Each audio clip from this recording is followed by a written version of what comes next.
Good morning प्रिय विद्यार्थियों। हम पिछला टॉपिक जो कल पढ़ा था हमने वो पीसीआर पॉलीमरेज चेन रिएक्शन। आज का टॉपिक है अपना डीएनए फिंगरप्रिंटिंग। दोनों टॉपिक आपस में एक दूसरे से जुड़े हुए हैं और काफ़ी इम्पोर्टेंट टॉपिक है डीएनए फिंगरप्रिंटिंग। ये टॉपिक अपना बीएससी पार्ट सेकंड ईयर का पेपर सेकंड का ही टॉपिक है।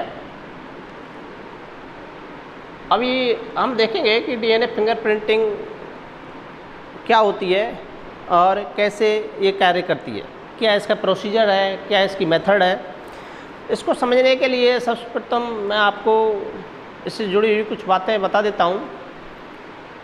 जो डीएनए फिंगरप्रिंटिंग जो प्रोसीजर है वो इस बात पर निर्भर करता है या इस बात पर डिपेंड है, जो इसका डीएनए फिंगरप्रिंटिंग के पीछे जो बिहाइंड इसके जो रीज़न है वो ये है कि इस संसार में कोई भी दो व्यक्तियों के डीएनए समान नहीं हो सकते हैं। बात यह है कि डीएनए यूनिक होता है, प्रत्येक इंडिविजुअल्स का जो डीएनए है वो एक यूनिक होता है। इसको सर्वप्रथम 1984 में एलेक्स जेफरे ने डेवलप किया है इस टेक्निक को। इंडिया में CCMB centre for sale and molecular biology Hyderabad में इस पर कार्य हो रहा है, या वहाँ इंडिया में ये जो इसका सेंटर है वो हैदराबाद में है, CCMB centre for sale and molecular biology. इस टेक्नोलॉजी में होता क्या है, जैसे हम किसी रैपिस्ट की या किसी अपराधी की अपन को पहचान करनी होती है, तो उस पहचान के लिए सर्वप्रथम उसका डीएनए लिया जाता है। उसके टिश्यू से, सैंपल टिश्यू से उसका डीएनए लिया जाता है। जैसे डीएनए को अपन ब्लड से ले सकते हैं, उसके से स्कैल्प हेयर्स, रूट पेपिला से ले सकते हैं, मतलब रूट हेयर से ले सकते हैं, एंड सेमिनियल फ्लूइड या सीमेन से उसको अपन ले सकते हैं। सर्वप्रथम जो है कि अपन को सैंपल टिश्यू से जीनोमिक डीएनए प्राप्त करना है। जब हम जिसकी अपन को जांच करनी है, जिसका या पेरेंटल केसेज को सुलझाना है या अपराधियों की जांच करनी है, तो पहले उसका डीएनए लेते हैं। और हम जानते हैं कि डीएनए के जो सीक्वेंस है या डीएनए यूनिक होता है। केवल कुछ ट्विंस को अपवाद स्वरूप छोड़ सकते हैं, बाकी संसार में किसी का भी सेम नहीं होता है। डीएनए सीक्वेंस या डीएनए फ्रेगमेंट्स होते हैं वो सेम नहीं होते। तो सबसे पहले क्या है, जिसकी अपन को जांच करनी है उसका अपन ने सैंपल टिश्यू से उसका डीएनए ले लिया। उस डीएनए का अपन रेस्ट्रिक्शन एंडोन्यूक्लियेज एक एंजाइम है, उस एंजाइम के द्वारा हम उस जीनोमिक डीएनए के फ्रेगमेंट्स प्राप्त करते हैं। उन फ्रेगमेंट्स को हम RELPS बोलते हैं, रिस्ट्रिक्शंस एंडोन्यूक्लियेज लेंथ पॉलीमॉर्फिज्म, RELPS। तो सर्वप्रथम जीनोमिक डीएनए लिया, जीनोमिक डीएनए से फ्रेगमेंट्स प्राप्त कर लिए। उन फ्रेगमेंट्स को उसके बाद सेपरेट करना होता है। तो सेपरेशन के लिए जेल इलेक्ट्रोफोरेसिस टेक्निक की हेल्प ली जाती है। जेल इलेक्ट्रोफोरेसिस में एक विशेष प्रकार का एगारोल जेल काम में लेते हैं और उसमें दो डायोड नेगेटिव और पॉजिटिव दो चार्जेज लगे होते हैं। तो अपने अमाप या अपने चार्जिंग के हिसाब से वो अपने सीक्वेंस में उस पर जेल इलेक्ट्रोफोरेसिस में जेल में वो क्या हो जाते हैं, सेपरेट हो जाते हैं।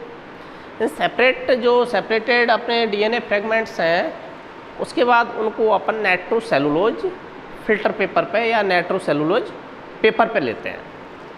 नाइट्रोसेलुलोज पेपर पे लेने के बाद यहाँ तक जो डीएनए फ्रेगमेंट्स हैं वो इनविजिबल है, दृश्य नॉट विजिबल है, दिख नहीं रहे हैं।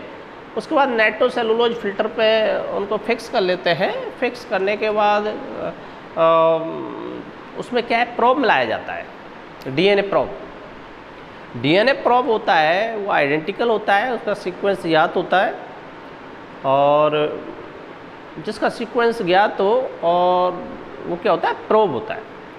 तो प्रोब है सबसे पहले उसको उसके जो फ्रेगमेंट्स हैं उनके साथ उसके बाद उसका हाइब्रिडाइजेशन कराते हैं, उनका मिक्सअप कराते हैं। जो प्रोब है वो अपने सीक्वेंस के हिसाब से उन डीएनए फ्रेगमेंट्स के साथ क्या हो जाता है, मैच हो जाता है या मिक्सअप हो जाता है या बाइंड हो जाता है। उसके बाद उनकी क्या है, ऑटोग्राफ या एक्सरे फिल्म बना लेते हैं, और यहाँ पर आके जो हाइब्रिडाइज डीएनए हैं प्रोब के साथ वो विजिबल हो जाते हैं, दिख जाते हैं, और बैंड्स प्राप्त हो जाते हैं, उनका सीक्वेंस प्राप्त हो जाते हैं। और जो ये सीक्वेंस प्राप्त होता है, जैसे हमने तो अपने शक के आधार पर उनसे सैंपल लिए थे, और जहाँ से जो केस हुआ है या जो मर्डर केस हुआ है वहाँ से जो सैंपल लिया है उसके भी इस प्रकार से हम या जो पेरेंटल केसेज को सुलझाते हैं, तो ऐसे ही वो बच्चे के क्या ले लेते हैं, वो ले लेते हैं डीएनए फ्रेगमेंट्स। तो मतलब जिस पर अपने का शक है उसकी हम डीएनए फ्रेगमेंट्स की ऑटो रेडियोग्राफ प्राप्त कर लेते हैं, और उनका जहाँ से जैसे किसी के साथ रेप हुआ है तो वहाँ से जो अपन ने सीमेन या उसका जो डीएनए लिया है जीनोम, उसका अपन बैंड्स प्राप्त कर ऑटो रेडियोग्राफी फिल्म बनाते हैं। अगर दोनों अगर सेम है तो ये क्या है कि वो निश्चित रूप से वो अपराधी है, क्योंकि जो डीएनए के सीक्वेंसेज या एक्सरे फिल्म प्राप्त हुई है वो संसार में किसी भी व्यक्ति की विशेष की ही सेम हो सकती है, बाकी अपन जानते हैं कि डीएनए यूनिक होता है। तो इसको समझने के लिए सबसे पहले इसका procedure of DNA fingerprinting. Number 1 है extraction of DNA from sample tissue. मतलब सैंपल टिश्यू से सबसे पहले अपन को क्या है कि डीएनए को प्राप्त करना है। सैंपल टिश्यू के रूप में मैं बता चुका हूँ, रूट ईयर्स हो सकती हैं, उसका सेमेन हो सकता है एंड उसका ब्लड हो सकता है। कहीं से भी उसका सैंपल टिश्यू से जीनोमिक डीएनए प्राप्त करते हैं, और उसके बाद उनका एंडोन्यूक्लियस एंजाइम के द्वारा फ्रेगमेंट्स उसके टुकड़े कर लेते हैं या उसका क्लीवेज कर देते हैं। नेक्स्ट है separation of DNA fragments. Agarose gel electrophoresis technique द्वारा उनको सेपरेट कर लेते हैं। Then transfer of DNA fragments from gel to nitrocellulose paper और सदर्न ब्लॉटिंग।